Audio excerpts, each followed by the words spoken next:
He said, be not afraid of their faces. In verse 8, for I am with thee. We are coming up to a time in God's church, brethren, that you got to say it as it is.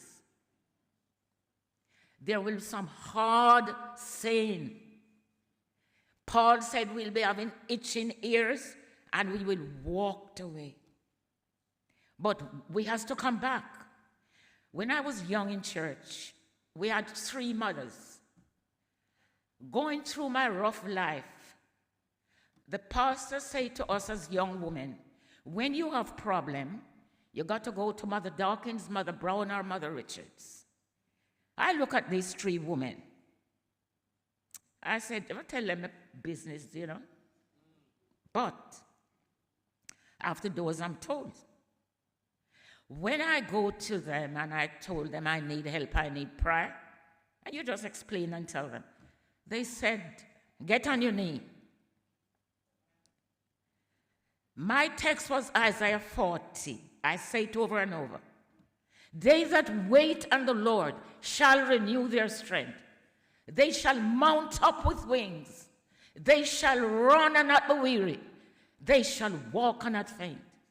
When I read that she prayed for me, I could not stand the text. Wait, I need a fix now. I think it was a drug business, you see? A quick fix. Wait on the Lord. And let me tell you something, young people. Let me tell you, every day I wave off heaven and I thank God for these 3 women. Because by waiting on the Lord, that is why I'm standing here. That is why I can encourage you to trust in God. David said, though the earth remove and though the waters are carried, trust in God. He never, never fails. You have to learn to wait on God.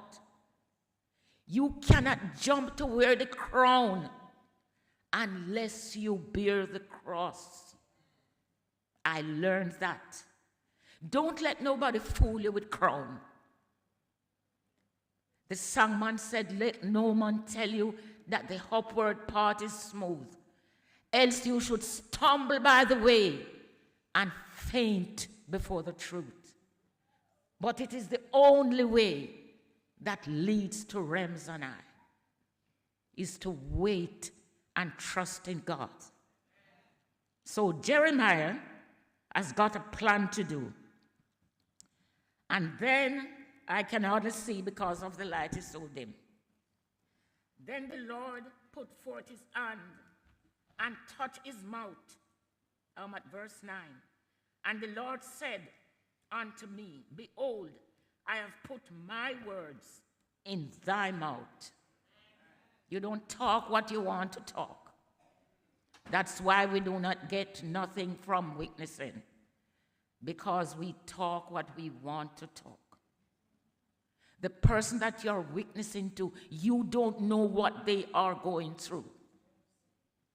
So you need the Lord to put his word in your mouth that you can reach the person's heart. And then verse 10 said, see, I have then set thee this day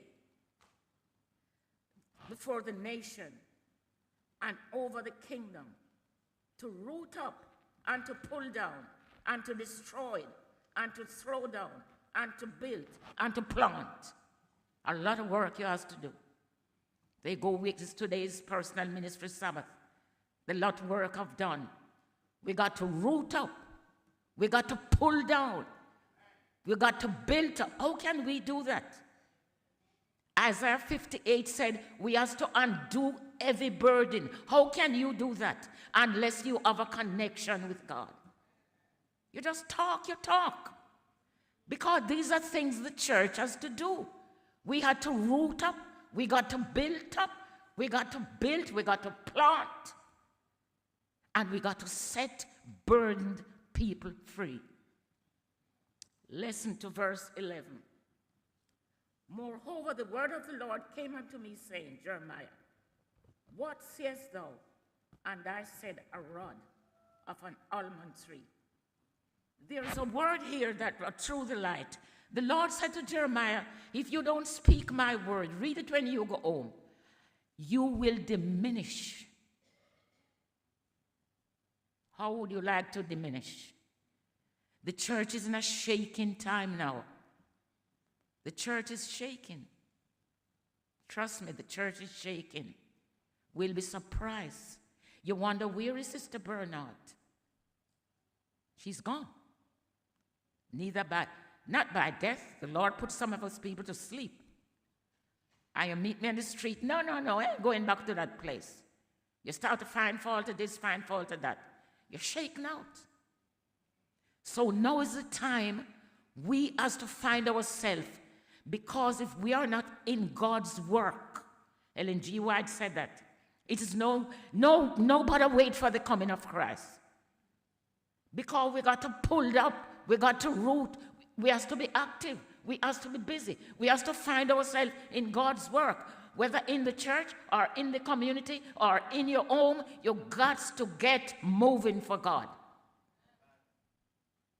God wants no fool. He has no grandchildren. We got to keep going. There's a sister that said something to me many years ago. She said she's in the church for 40 years, and Sister B have done nothing. And she died. Brethren, the years are going like that, and it can easily be done to you. But make sure what you are doing, you are not doing it for yourself. You are doing it because thus said the Lord. When you go through Jeremiah, no matter, it's the Lord said, thus said the Lord. Not my words, not something you bounce up. No. It's what God says. And that's why they call him traitor. They call him